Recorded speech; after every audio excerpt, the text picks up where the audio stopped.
Good morning there. You're watching QTV this morning, and I am Jenna Bosonko. Thank you so much for joining us. So I'm joined by my colleague here, Ade Rami. Thank you so much for joining us. Always a pleasure to be here. Yes. So how was your weekend? Well, as anybody watching regularly will know, my weekend just consists of Sunday. Yes. And it was again fairly quiet. I went out very, very briefly.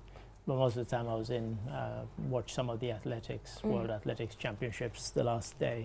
Some exciting stuff. Yeah. But yeah, pretty much that was it, really. I think Jamaica needs to step up a little bit with USA, USA. taking over in a way with the 100 meters. Yeah. Even the relay, the women's relay. Yeah. Although in one of the relays, the 4x4, the USA actually, they changed batons beyond the point where and so they were disqualified. Oh, that's the men's? The women. Okay. The women. So they didn't make it. And Britain got a bronze. I think they got bronze in both the men's and the women's 4x1.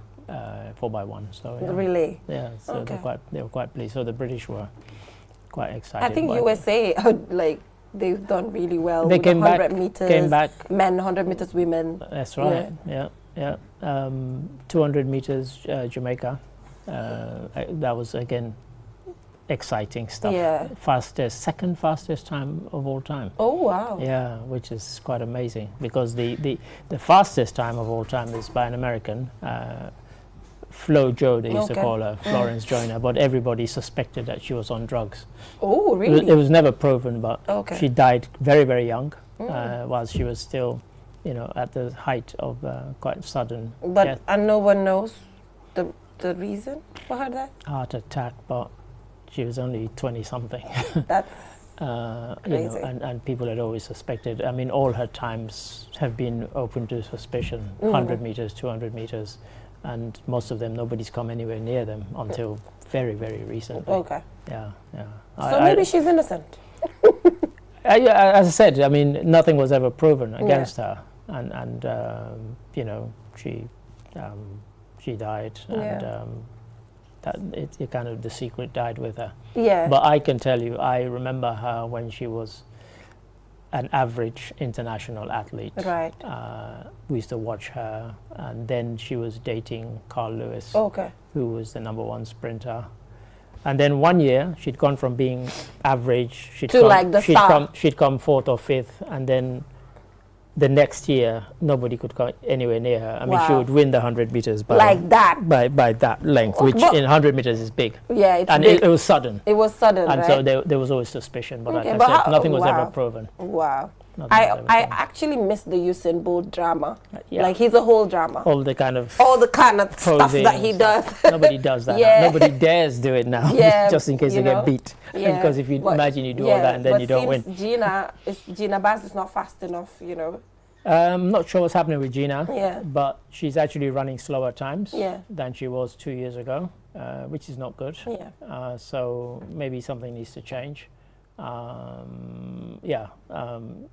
She's being left behind, and really, she's a good athlete. She's a great athlete, but maybe she needs to change where she trains. Yeah. Maybe go to America, go to Jamaica, maybe. Yeah, something like that. Something like that, and change up. Even United Kingdom, really. But yeah, because she's still young enough to be have 4, 5, 6, 7 years at the top. If you look at some of the top athletes now. Yeah. Shelley some of them in their 30s. Late 30s. Yes. Shelley Ann Fraser-Price, for example, she's 37. But she got a bronze this time. Yeah. So maybe she's getting old now. Anyway, I mean, age catches up with any athlete. Although she kind of defied that because she seemed to get faster the older she got, which doesn't really make sense, but she did. But the fact that she still got a medal is still something. It's amazing that she got a medal. Yeah, that's an amazing thing. So that was me. How was your weekend? I also just got a Sunday. Okay. Yeah, because obviously on Saturday, we we worked. So the whole day yesterday, I was like, indoors. I was like, this is my only opportunity. When it's Sunday, for some reason, I get scared. I'm like, this is Sunday, Monday is work. Monday's around the already around the corner. Oh my God, working 6 days a week is just too much. You should love that. I mean, I always say to people that if you get that feeling on a late Sunday or early Monday, it means you don't enjoy your job. If you enjoy your work, you look forward to it. I know, but I've been doing this for so many years now. Yeah, which so many what? So many.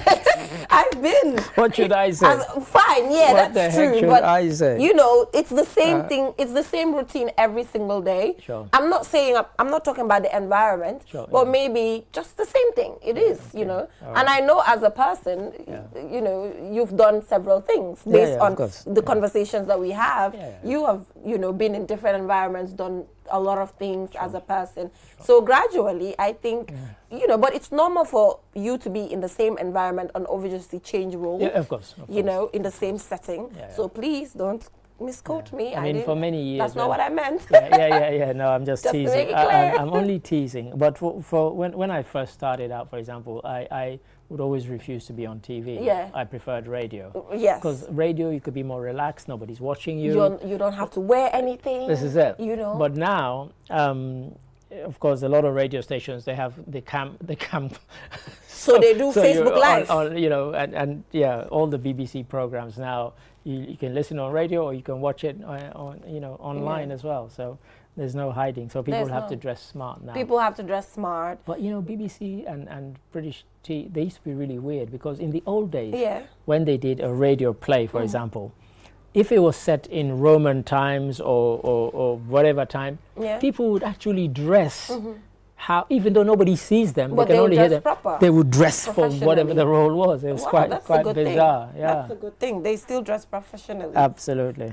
But it's amazing. That was all. I just stayed indoors, and then later I just went to get some fish. Okay. So that was my entire weekend. When you say you got fish to cook or already cooked? They cooked. Not, I can't work from Monday to Saturday and then get in the kitchen on Sunday. That's too hectic, honestly, at this point.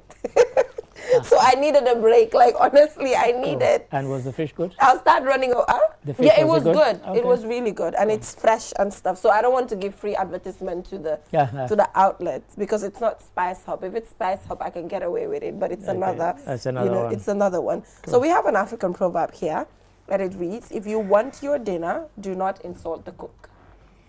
You know, it says Swahili. Maybe it's because I keep complaining that about where is this from. Although it tells us Swahili, but it doesn't tell us which country because obviously it's spoken in very many countries. But it's an interesting and it's the kind of thing that we joke about. Yeah. That when you go to a restaurant, don't insult them until you've had your food and you've paid your bill. Yeah. Next story I'm about to tell is absolutely true. When I was in boarding school in England. Any of the boys who had been naughty, part of their punishment was to, before they could have their own food, they had to serve the teachers at dinner. Okay, so they'd have to go, like they'd act as waiters for the teachers at dinner. And teachers, if you're watching, you're going to throw up now because I'm telling you. They used to do weird stuff with the food? Those guys used to spit in your food. I'm sorry. I'm sorry, but it's true.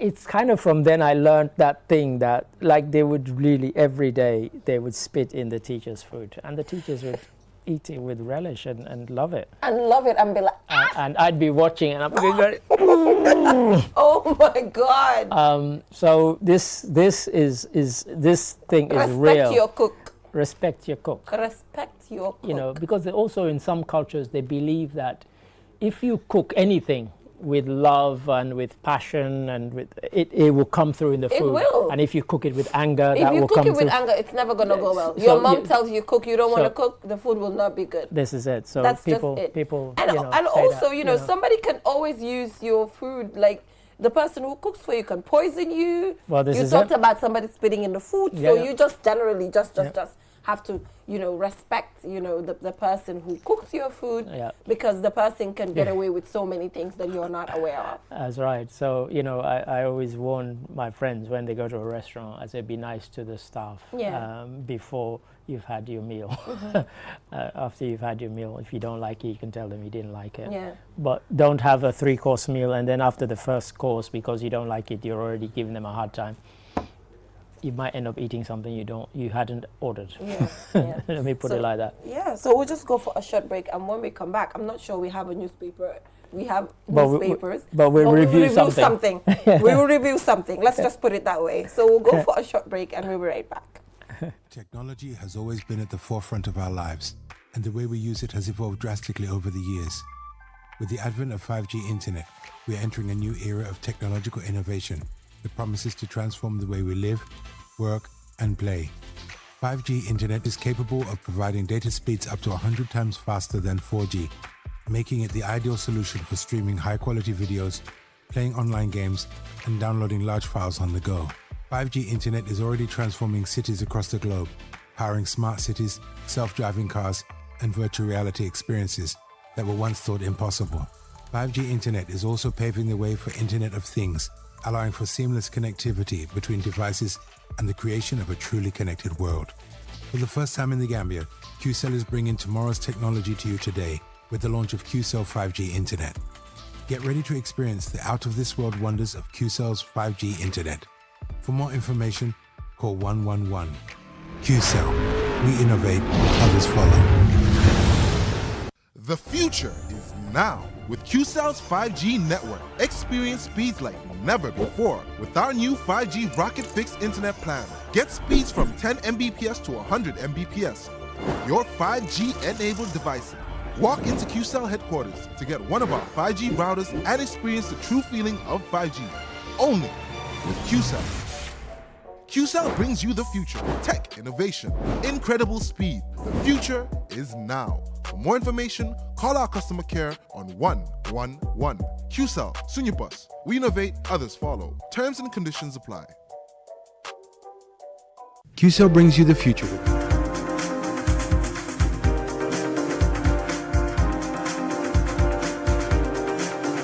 Welcome back from that short break. If you're just tuning in, you're watching QTV this morning. So, Ms. Ade, now we have Mr. Carr is here with us to review the papers. Our MD. Our MD, our very own. Yeah, we keep saying that we don't have the papers to review because they sometimes, well, not sometimes, a lot of the time they deliver them late. But there are lots of interesting things. And before we came on air, we were talking about these animals on the road. And we did a story about that on QTV. And interestingly, 2 days after our story, along the just past Old Yundum, somebody actually hit one of those cows, a car, and actually the car was quite badly damaged, and the animal was quite severely injured. And so I happened to pass a few minutes after they'd put the triangle that they normally put for accidents, so that others wouldn't come and hit the cow.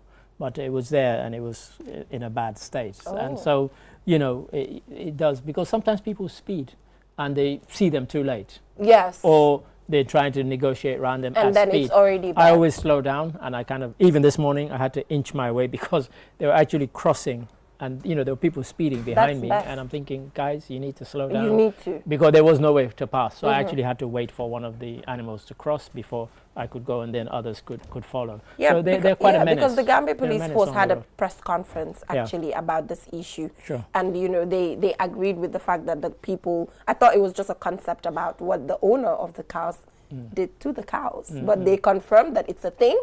So they are also trying to make sure that they'll put them somewhere, all of them together in a specific location, just so that people can go back to normal.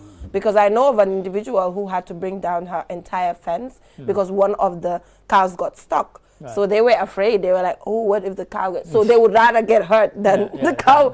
Or it's, you know, traumatizing across the country about this issue. Yeah, it's true. There are a menace on the road. But I want to just twist this a little bit to talk about human beings as well.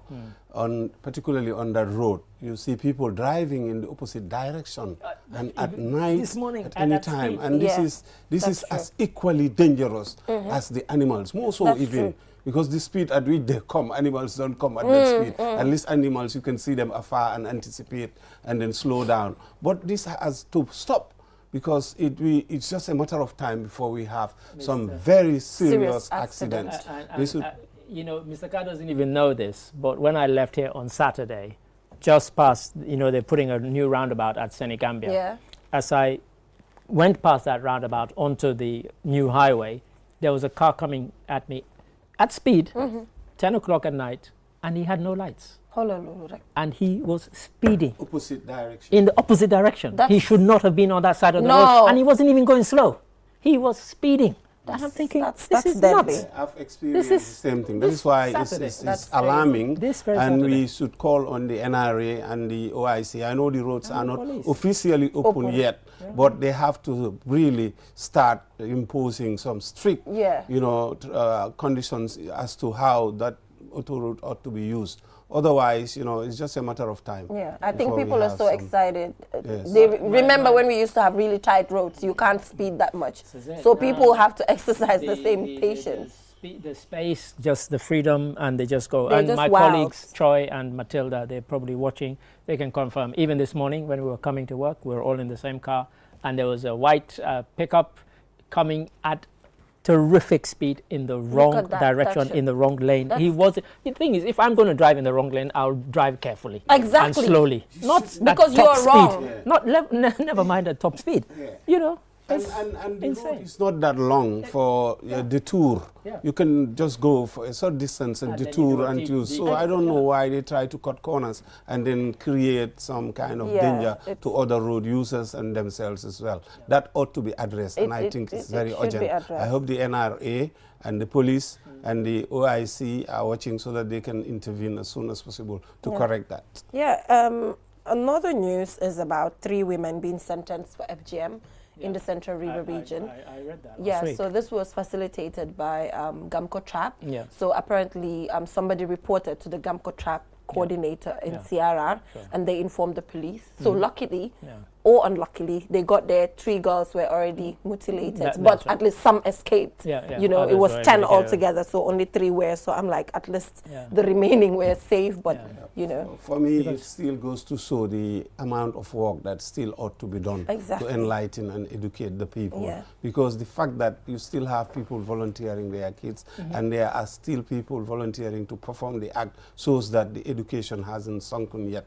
They need to really work harder to really convince them, because these are cultural things that are entrenched in the way they do things, and they are of the conviction that they are doing the right thing and the others. So that is why it could be punitive, but the emphasis should be to educate and educate more. I agree with you 100%. I think persuasion and trying to get people to move away from these things, and in some countries now, what they do, they go through all the other rites of passage, but not the cutting. Exactly. Because, you know, that is you know, if one person dies, it's one too many. Let alone, you know, both here in Somalia every year used to hear. And in so Sierra they're Leone, actually fined and a 1-year imprisonment as well. You know, so for me, the fact that at least an example has been set, because there are a lot of cases that has gone to court, there's not enough evidence, but this time the evidence is there and they're prosecuted, is a big win for, you know, all the individuals. It is. I mean, as Malik says, because of how entrenched and embedded it is in some communities, you'll get some communities where everybody is supportive of it, and it will never get reported, sadly. And so, you know, I hold my hand up now. I did belong to an anti-FGM charity called Forward. That's nice. And they had a program called I Am My Sister's Keeper. Yeah, nice. And so those of us who knew people who had died, like myself, I knew somebody who had died from it, we joined and we went around advocating with the men. Advocates. That's and good. The reason we were advocating was because some of our guys that we went to school with and at college with, who were from Sierra Leone, many of them would say to you, I would not marry a woman unless she's cut. Yeah, so those if you have that concept and you're doing that, then obviously the thing will continue to be perpetuated. It's just crazy. So that was our advocacy. We would go to barbershops and places. That's good. So moving on, we are also aware that 5 have been remanded as police investigate Al Group on suspicion of defrauding Gambians. So it's this cryptocurrency issue, you know. It's the scam, it's broad daylight. It's a pyramid scam thing, and you know it's a Ponzi scheme. Same thing. And I even said to colleagues in the office, I said, if you go online and you type my name, you will see that the last job I did in England was actually closing down such. I was press officer, and I would always give a quote or to the press about it. And so even in sophisticated economies, I mean, I hope my colleague Troy is watching, because Troy seemed to believe that one way of safeguarding yourself was that by checking that these companies are registered in the Gambia. These people our group are registered. 100%. Even in England, in America, the ones that do the Ponzi schemes, they are registered. Yeah, but the thing is, they prey on two things, on gullibility and greed. Yes. These are two things that drive you into falling a victim of such schemes. I think people should be aware that the internet has got a lot of positive things, but there are also some challenges, and I hope they have a special division at the police where they would be looking into these things so that they can ensure that. And you find a lot of these things happening. Sometimes they will tell you the IEC doing this. I saw the other day they said, GCC, I have 29 point something billion dollars. That was not true. I asked the president, he said categorically, no, that's not the case. So there are scammers that operate at different levels using different things. So people must be aware. You don't give your cash just like that. Make sure you hold that you put 800. Yeah, you put 800. If it is too good to be true. It's too good to be true. People don't. But that also goes to show how much people want free money and they don't want to work for it. Because that's a worldwide thing. It's gullibility. In fact, I said to Choi, because we discussed it on Week in Review, and I said you'll see all these press releases in several of them in England. Yeah. You will see a quote from me saying, if it seems too good to be true, don't go for it. That's because it is too good to be true. It's too good to be true. Just and then they're so smart about how they do it. The first investors, it happens for them. It's positive. And then they will serve as recruiters. That's what a Ponzi scheme is. Then you it can only survive if more people join the scheme.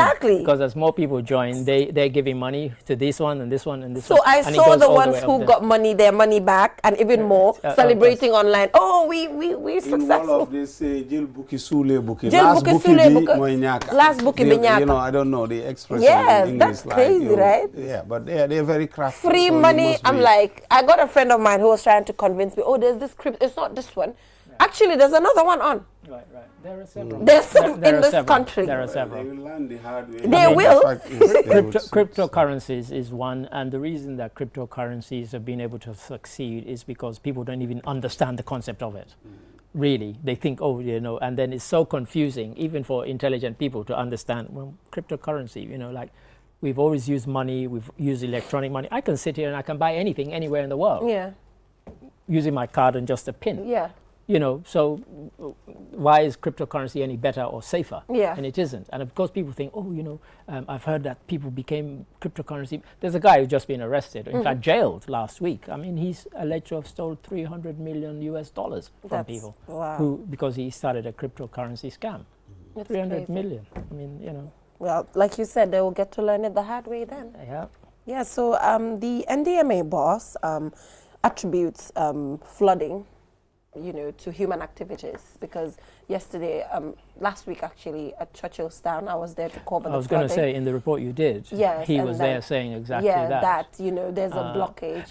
He did it to two things. Yeah. He said that even where there are drains, that human activity, people throwing stuff is blocking. But he also said that, the phrase that made me smile, he said that there's a paradigm shift. He said we will no longer build roads without drains. Yeah. And you think, well, why did we ever build roads without drains?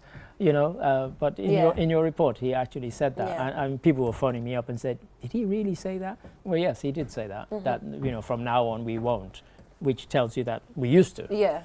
Which is quite, but yeah, I mean. And also then human activities again. People throwing. People throwing stuff there. It's back to the same thing. People have to take responsibility, of their environment. Yes. Central government have a role, but individuals also have a role to themselves and to their community. Sure. So once these things converge, then we'll be able to make a difference in terms of our sanitary situation and environmental conditions. So therefore it's important, but I don't know, did they clear the drains and the gutters prior to the rains as well? Because some of these things have to be bulky or heavy. Well, they did. Or maybe they normally do. Well, they did on Kairaba Avenue. Okay. And in fact, we've kind of benefited from that. The fact that some weeks before the rains came, we saw them dredging. Okay, and they removed a lot of rubbish. But what happened, you will have a lot of sediment deposited also as the rain comes. The rain will also move. Because it's already there. And then when it happens, do they pick it up the next day, the day after? have a lot of sand that is deposited on these drains, and that's part of the problem. I think the problems are mammoth, so they have to really work hard. Yeah. So finally, let's take a look at how the CSO coalition, together with the Ministry of Information, convened a press conference in relation to the progress of the ATI, which is the Access to Information Law. Yeah. So, two things. Because to start with, the issue had to do with having a roadmap that, the ministry and CSO can use to make sure that this law is implemented. But apparently, during the press conference, we had a kind of merry-go-round where then the government is saying that they have a roadmap, and then the CSOs also had a roadmap, but then the government is saying they weren't involved at the time that roadmap was being, developed. So for it's me, kind of a duplication. It was good that they did a joint one. Yes. Because at some point, to bring it even to Parliament and for the President to give his assent, they had worked together. Government and CSOs had worked together. Yes. As somebody who had worked on the UK's Freedom of Information Act, I was convinced all along, and anybody going back, they'll find me talking on TV, on radio, I didn't think we had the architecture to deliver it. In Gambia? In Gambia. Okay. The intention was there. It was a good intention. But the sheer weight of stuff that needed to be done, trust me. Like what? Back then, look, in England, we had about 5 or 6 years of training. Every single government department, ministry and agency has to have an information officer who is trained to handle information. Every one of those has to give a commitment that if somebody makes a request, they will say how the request will be dealt with. If it comes by email, if it comes by handwritten letter or a physical letter, you dealt with it in a certain way within a certain time. Even to the extent where if somebody delivers a letter to a ministry, they have to scan it into the system, record that it's been scanned, track it, give it a number, tell the person that this is the number. We do not have that. That's complicated. Yeah, it cannot be as detailed as that, because this, I understand. Because in Gambia here, because what we did was we copy and pasted the British one, where we don't have the system to deliver it. Yeah, it has to be domesticated in a way. It needs to be domesticated. I write to a ministry now, I don't even get a reply. Never mind. Their websites are down. Communications officers do not even understand the simple. The most important thing is the government did come out and say that the political will is there, the commitment is there, and they will put resources into it. So, and they are working with the CSO. So that is. But it's been 2 years and nothing happened. 2 good years and no action. Yes, well, when the minister came here, they asked him. He said, "You must remember that priorities did shift after the COVID, so a lot of those things did change their attention to other things." So for me, I look at the goodwill going forward, seeing that they will commit resources and they will put into place working hand in glove with the CSO to legislate it or strengthen the legislation. But then also you can see that the ATI came when the COVID-19 was dying down. Yeah, but still, it was a but it was not as in its height. It was not in 2019. It was not in 2020. It was 2021 when actually, vaccines started coming up and things were dying down. So COVID obviously is used by ministries as just... Probably so. Yes. But what I'm saying is if they are committed politically and they are working with the CSOs, we have to give them the benefit of the doubt and then see how they build it going forward to see that it happens. Because for us, what matters is to be able to access information, because accountability is important, transparency is important. And these are there to ensure that because they are public trustees holding public funds, they are accountable to the funds and it's transparent as to how they do it. And that helps because it reduces their index in terms of corruption. It's not, but I hope it does. The reason it's not happening is because, as John Charles Njai said, people don't seem to realize that these structures don't need to be there. You can make the request because the law says you can I deliberately brought that insert in just to make sure people... The law says you can request this information. So you don't have to take the person to it's court. Government's headache to set up the office. But as a citizen or as somebody living in the Gambia, you can make a request right now, today, for publicly held information that can be released, and people need to be aware it's not everything that can be released. Some are of, some security threats. Yeah, exactly. So let people not get carried away. The onus falls on the people to request them. Yeah, and so people are not then doing that. And put a test case and try and that's what exactly he said. So let's see how it's so unfolds. That's the thing. So people are like kind of, even the citizens themselves and journalists are still getting used to the fact that there's an ATI. It's new. It's new. Like people. Okay, I'll tell you why from the beginning I didn't think it would work. And this is not me being churlish or whatever. We don't have that culture in the Gambia of holding people to account. And it just is not here. Of asking questions or, you go to a meeting, you ask a minister a difficult question, people tell you you're being disrespectful. Yes, I agree. You're just holding them to account. We still do not have that. So, it's not, I think it's you go somewhere, you get bad service, you don't even complain officially. So we don't have that. So generally, I think this has to do with like upbringing, how people are raised at our respective homes, whereby you're made to believe that if something happens, you're not supposed to push it. Or you're not supposed to be the individual who's the problematic one, always pointing at things. So I think it has to do with our upbringing and, our ability to ask and push for things when things go wrong. Because generally, people are not then even using the law. How many people hold their National Assembly or their council members to account? How many people? Virtually nobody. You go there, you say, my assembly member's been there 2-3 years, he or she has never asked a question or spoken, and yet nothing happens. You don't go, because they don't hold surgeries where people can come and ask them questions. So we just don't have that culture yet. And but as Mr. Ka said, though, I agree with him. The fact that at least then it passed through the National Assembly is a good thing. So let's pray that they set up the commission, have the 5 commissioners who are credible, because they're actually pointing at the National Human Rights Commission and the credibility it has, and their commissioners. So they're trying to set up, according to them, something similar. And they also pointed at the fact that there's the split between the Ministry of Communication and Information is actually part of the things that actually slow the process down. But then George Charles Njai was like, why the separation between the 2 ministries? Communication and, what's the rationale behind their separation? But also, I think Gambia, we need to give ourselves a reality check. We're very good at passing laws. We're pathetic when it comes to implementing them. It's not just this one. You could name 100 without even thinking. That's true. So, we can talk about will and commitment and so on. The proof of the pudding is in the eating. You can pass the bill, let it happen, deliver it. Don't just pass it and say we support it. Let us see it. Pass it when we're also ready. Well, all these things matters. How many laws do we talk about here that are not being implemented? 100. So finally, Mr. Carr, before we leave, the separation though, do you think, what do you think about it? Ministry of Information and Communication used to be together. The world is changed a lot, information and digitalization are completely different things. So the distinction is there because they have to be capacitized to do completely different responsibilities. Yes, in smaller economies, maybe you can couple them, but in this day and age, decoupling them is maybe they would have done their own homework studies to see that this is important or necessary so that they can have more efficiency in the provision of services and addressing legislature, a host of other things. So I presume maybe they would have done their homework to come to that. Yeah, so before we go quickly, I think we have 2 more guests on the show. So, but we'll just take a look at how today marks the anniversary of Martin Luther King's speech.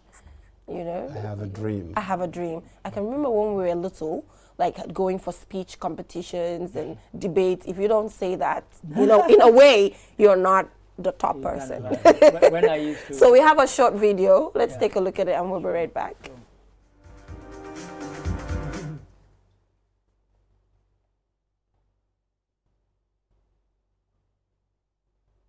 That is the voice. We can't hear Sound. Down together at the table of brotherhood, I have a dream that one day, even the state of Mississippi, a state sweltering with the heat of injustice, sweltering with the heat of oppression, will be transformed into an oasis of freedom and justice. I have a dream that my 4 little children will one day live in a nation where they will not be judged by the color of their skin, but by the content of their character. I have a dream today. I have a dream that one day down in Alabama, with its vicious racists, with its governor having his lips dripping with the words of interposition and nullification, one day right there in Alabama, little black boys and black girls will be able to join hands with little white boys and white girls as sisters and brothers. I have a dream today. All right, so that is 1963, March. On Washington? Yes, March on Washington for jobs and freedom, calling for end to racism and inequality in the United States. 5 years later, he was dead. Yes. Shot dead. I used to have a radio program that ran for 9 years in the UK, and every year I used to play that speech in its entirety. Yeah. So what do you remember about the speech? Black consciousness, you must understand the journey of it. You know, the black people were being discriminated all over in the Western world, of course, after coming out of slavery. And you have people like Marcus Garvey, and then in the footsteps of Marcus Garvey are people like Martin Luther King, because black consciousness emerged as a doctrine because the black people had to assert themselves to show that we are dignified human people that ought to be respected. And at the time there was an apartheid system all over in the Western world. So therefore it was a relevant point in history. Yes, Martin was different, so some people criticize him because of he was like a non-violent kind of advocate, and people like Malcolm X on the other side of the spectrum were saying that, you know, an eye for an eye. So these were the type of philosophical distinctions that existed at the time. But he was such a good orator that inspired people, that inspired both black and white to the ranks of, you know, challenging the system that existed. They did register some small steps of progress. It's still in America and other parts you will find residues of racism existing. But it's a struggle, that a journey that we must have to take. Over 60 years, so the speech is still relevant today. It's still relevant and it still resonates. And as Malik says, you know, it registered some notable successes. They convinced black people that they could register and that they were entitled to vote. And also, he registered some fantastic boycotts when the bus service still, you know, would insist that, you know, if a white person came, a black person had to give up their seat. They said, okay, we'll stop taking your buses, we'll walk, even if it's 10 miles to work. You're happy to take our money. But you don't want us to be comfortable. But it's not like we pay less than the white person. Exactly. But when the white person comes, I have to give up my seat? No. Or we have to go to the back of the bus? No. So they started walking. And they almost bankrupted the bus The issue of being a white person, even as blacks, it's still rooted in our heads. I was just having a conversation with a friend the last time about how for men, even men who are Africans, they, you know, subject beauty to color. Like a woman is beautiful when they have a fair complexion. Fair or white. Even in Gambia here. In Gambia. Jigenbi, what they say is, hey, the hair's nice. It's a big thing. It's a big thing. They'll be like, oh, the hair's nice. But you never hear somebody saying, the fanule nice. No. So it's a cultural, type was promoted, you know, because of the magazines. You must understand, in the West they had these glossy magazines promoting white, beauty. And when they promote beauty, they equate it. But then came ivory and ebony. Then we realized that, you know, there are lots of beautiful, needless to say, a lot of beautiful black people. And it's recognized. You see them, you know, of course. Exactly. Like standard. Exactly. We're still black, but listen, we're not bad, okay? I watched a debate on Jamaican TV. And what was happening was people were objecting to the fact that all these Jamaican advertisers, on 100 billboards, there's not a single woman of your complexion, and yet there are millions of Jamaicans who look your complexion. They were all very, very fair, almost white. And they were saying, why is this in this day and age that in Jamaica, where we're proud of blackness and that, this is thing. I mean, people almost came to blows in that thing because they said you cannot justify it. You can't, right? You know? And yet, but Hollywood is changing the narrative. It is. Little Mermaid was a white, and Little Mermaid is Halle Bailey, is dark. Right. So don't be hating on us. We're still there. We ain't hating. Yeah. Some of us. Thank you so much, Mr. Carr, for joining us. It's always good to have you here. So we'll just go for a short break, and when we come back, we'll be joined by Luke Jata, who is the PR of Gambia Prison Services. When the new dispensation came, you know, the first issue that everybody was pointing at had to do with reforms at the level of the prisons, because we knew that it was an area where, you know, the former president allegedly used to, like, you know, torture people, violate people's rights. So we want to understand how far the Gambia Prison Services is when it comes to reforms over there. So we'll go for a short break and we'll be right back. Qcell brings you the future with our ultimate bundles. Enjoy the best voice and data bundle plans in one package. Get unlimited data packages with flexible validity and enjoy what true internet feels like. Get 30 minutes of on-net and off-net calls with 5 gigabytes of data for just $350. Or get bigger bundle packages from 10 gigabytes to 20 gigabytes with over 100 on-net and off-net voice calls and enjoy the fastest internet speed in the Gambia. You can also buy 1-day, 3-day or even 7-day packages and enjoy unlimited data bundles with uncapped speeds. Just dial *343# today and experience the limitless capabilities of the Qcell network. *343# should be your favorite code to dial now. For more information, call our customer care on 111. Qcell. We innovate, others follow. Step into the Espas Motors showroom for your luxurious name brand vehicle. Located along the Bertil Harding Highway, Espas Motors is the Gambia's authorized dealer for Chery, Kia, Ford, and now we bring you the new Peugeot Model 3008 SUV. 18-inch alloy wheels, 216 inches high ground clearance, keyless entry system, start and stop button, rear parking assistance system, reverse camera, adaptive cruise control with speed limit, LED daytime running lights, front and side airbags, 8-inch HD touchscreen.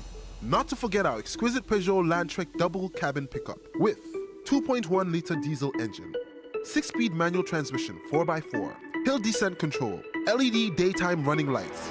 Espas Motors, the authorized dealer for Peugeot. Visit us today or call us on 35-2222 or 353-4444. Do your banking the smart way with the new Ajibank mobile app. Transfer money to any bank account in the Gambia. Top up airtime for all networks. Pay utility bills. Check your account balance and view mini statements. Request for ATM cards. Request for checkbooks and more in a single touch. So, do your banking in a smart way. Do your banking now with Ajibank mobile app. Every time is banking time. Ajibank, your investment partner.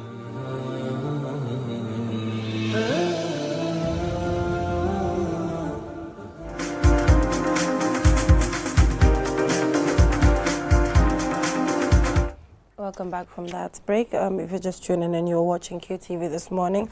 Now, Mr. Ade, like I said, we're taking a look at the Malto Central Prisons and ongoing reforms, and we're joined by Mr. Luke Jata, who is the PRO of the Gambia Prison Services.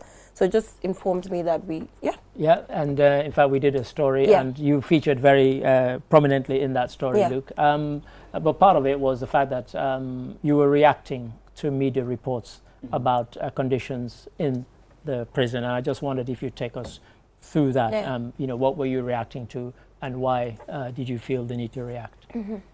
Thank you so much for having me.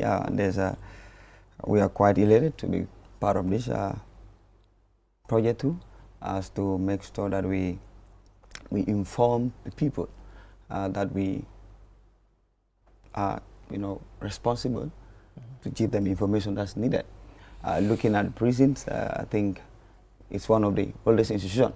However, looking at the former regime, it's meant to be a punishment center, calling, in the sense that it's more of retribution, and that's punishing rather than rehabilitation. But when this new dispensation came, and we have seen a lot of improvement drastic improvement, except when you come to structural, the human capacity, the human rights issue. Also, I think these are embedded in when it comes to prison reforms, and that has also shaping us more when it comes to a core mandate as an institution, which is rehabilitation and reform processes. Okay. Yes, of recent we have seen emergence of purported news outlets mentioning that the Gambia Prison Service doesn't have a record system or a unit. Another, newspaper also alleged that the Gambia Prison Service have inadequate or, let's say, no medical attention given according to them, which to us we are not here coming to come and defend, but I think to set on the timeline that as an institution, we are an institution of records. What do I mean when I say we are an institution of records? Because whatever we do, it is through a record system. Now, I'll give an example. Whoever comes in the prisons must come with a warrant. And that is warrant that signifies that you should either be convicted or remanded. Not only do we do that, we also come to the processes when you come to the record, because we have a what we call a management system, which some of our officers undergo training, and then all records of both officers and inmates are in the database. Is this a handwritten database or electronic? Electronics. Electronics. Okay. And then we can have access to it. Like today, they can just look, and then just and then they have records of look. And then not only that, especially with the inmate, because it is more of a elaborated record system, which would identify issues, your health, even your case and whatever thing that's involved, so that we know exactly who are doing. In fact, at some point, that was let's say I'll give an example, where two conflicting names, where they are like Luke Jata and Luke A Jata. Okay. Right. Which is so it's like who will ascertain who is who. So the system will what? Oh, this look. And then the face will show that this is you. So we have a proper record management system. But when was this this system put in place? These quite 3 to 4 years now. Okay. 3 to 4 years now. Yes. So it came after the former regime. Former regime. Yes. And also, as you said, so this shows that we have a record system in place. Not only because I think to me when I look at the story, it's more of the legal perspective of records. Sure. Right. That's the point I just want to shift. Because we have seen that records of proceedings, right? Even us, we find it so much hard because one, we work directly with the judiciary and the courts. So we understand that there is always the challenge when it comes to records, because one, it is the judiciary that hand over this. You can't force them to do it. But however, because there is this part of synergy between the Gambia Prison and then judiciary, because there is what we call the JD, Justice Defenders Project, which is providing free legal services to the inmates who are incarcerated, both convict and remand. So for the convict, what do they do? Of course, if when it comes to appeals, so they make sure that they prepare you as an individual for appeals, because appeals also, before it will also be passed, it has to be make sure that your records are intact. So it's well because more of this judiciary is more of handwriting. So they are also going through a process so that they also revitalize it for digital, so that wherever you need it, you just go and probably if there's a feed attached, and then you're able to retrieve information that's needed. So I think those are some of the issues that we have, because records have been, we have seen where instances where individual will be appearing for an appeal before the High Court, only to find out that the judge would say, I would say, well, you were here, but it's not unfortunate we don't have your records. So it's a forth and back. But with the JD, there's an MO with the justice defenders, with the paralegals. They are also always given that avenue, so that when they go, they work hand in glove, so that these records will be available. But yet still, there's much work to be done there. Okay, so it's not, okay, yeah. No, carry on. No, I just wanted to say it's not like records at the level of the prison. No, it's not records. Sure. So I think that's quite clear on it. Sure. So, however, we're also looking at when it comes to the medical, we are so much cognizant that as an institution, we are service providers. Being service providers, we give the optimal service, which is human friendly, and also it will give them that right, because it's a right. Imagine keeping people in a confinement, and then you're not giving them that, optimal care. So that means that it's another violation on our hand, if that is so. But we want to announce to the general public that if you look at even the health service that we provide, there are a lot of health services that's ongoing there. Except when we talk on the primary health services. One, if you look at our infirmary, it's extended now. Then it was a bit small, but now, partners came to GCCI and also partners that extended the ward. And then we give them that health service, and also the government are pumping in our money. And you also have medical staff staff who are trained on duty. So make sure that and then because it's a primary health, so it is very sacrosanct to us as a department that in fact there's no compromise with it. So because these are people, imagine a lot of health issues that are ongoing.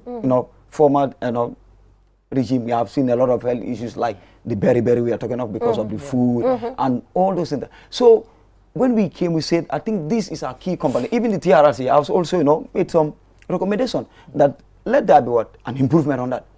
And today we're happy to say there's a lot of improvement. In fact, some of them, they will tell you, if I was not in prison, maybe outside I would have lost my life. Really? So that shows that there's improvement. Not only that, government is also putting a lot of money in that. Not only even the government, periodically, quarterly, they also provide medical assortments quarterly to support the budget that we have.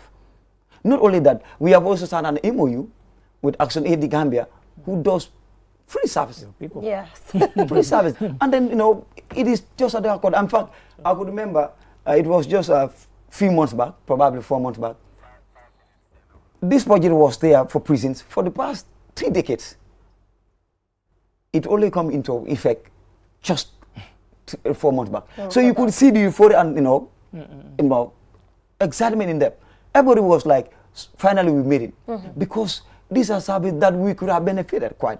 But now it has come now. So in fact, last week probably. I have a question because we have 5 minutes to go, and you're here to kind of change the mindsets of people about thoughts. So over the weekend, I was just reading through and I saw how there's another allegation about the fact that most of the time, male prisoners are pardoned at the expense of women. I read that. That came at the same time. Yes. So how is that as well? Is that true? Well, is there a gender problem? How do you determine the ratio? Is there a ratio of men to women as to, Yes, we need to understand when it comes to use of pardon, right? Of course, we also play a very pivotal role when it comes to the process. Now we're talking about process. Sure. Of course, the president has, the prerogative of mercy to, to grant anybody. Sure. Okay. So now, if you look at, there are also criteria. Of course, that's within internally that you want to have the process before. Probably, let's say, for example, if I am convicted for manslaughter, maybe 20 years. Yeah, quite. And then probably, okay, let's look at maybe 10 female convict. And then out of the 10, they're all manslaughter, right? And then maybe out of the 10 again, each of them serves only 3 years. Okay? Probably, okay, that's one example. Probably from us, we might say, okay, maybe you might serve with me 1/4 or 1/3 or half of your sentence.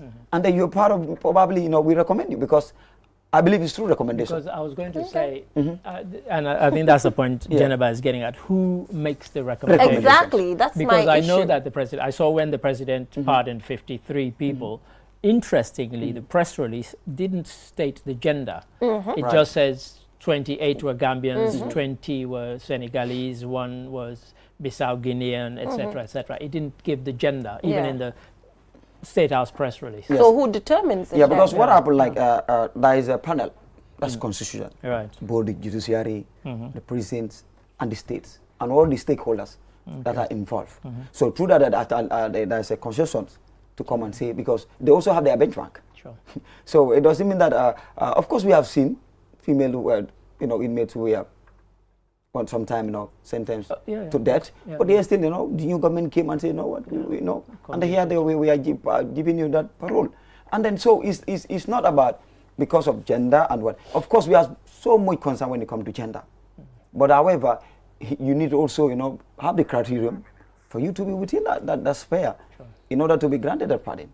So if others will assert to say, okay, male are more considered. No, but we have seen other because it's also depend on the kind of crime that you have committed. You cannot just commit and they expect that it's going to be easy, right? So there are criteria. So it's a panel that decides. With the Gambia Prison Service is also part of the panel too. Okay, we have 2 minutes to go anyway.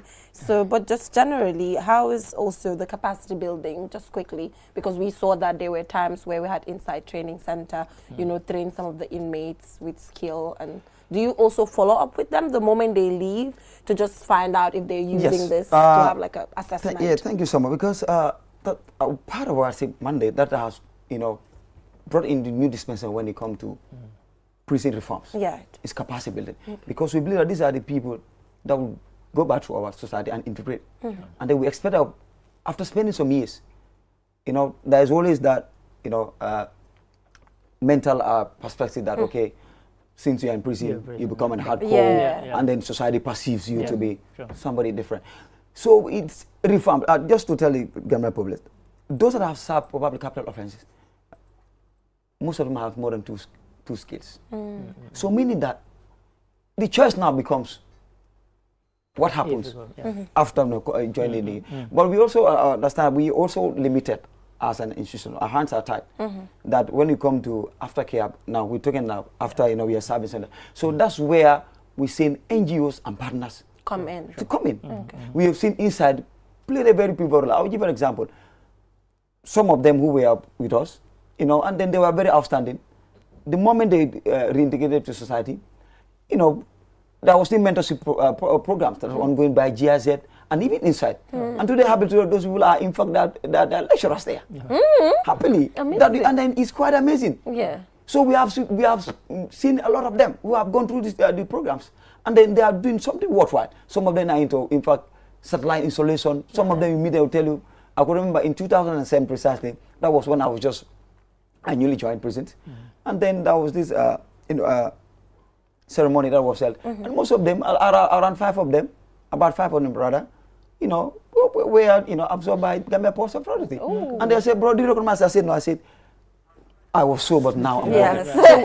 So these are some of the success stories that we want to see. But thank you so much. In as much as prison reform is ongoing, the government is also playing a very pivotal role. Okay, nice.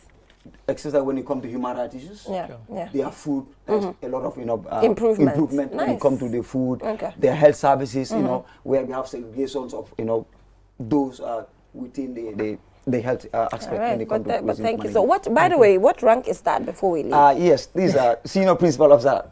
Okay, senior principal. Inspector. Inspector. Okay, so from 2009 you climb the ladder up. Yeah, precisely. I think this is a potential youth dialogue. I think so. We should do something. Thank you so much. Thank you, Mr. Jata. For your time, and thank you for taking the time to educate the public about the real story. Okay, but thank you so much, Mr. Ade. So till we come your way tomorrow, enjoy the rest of our programs.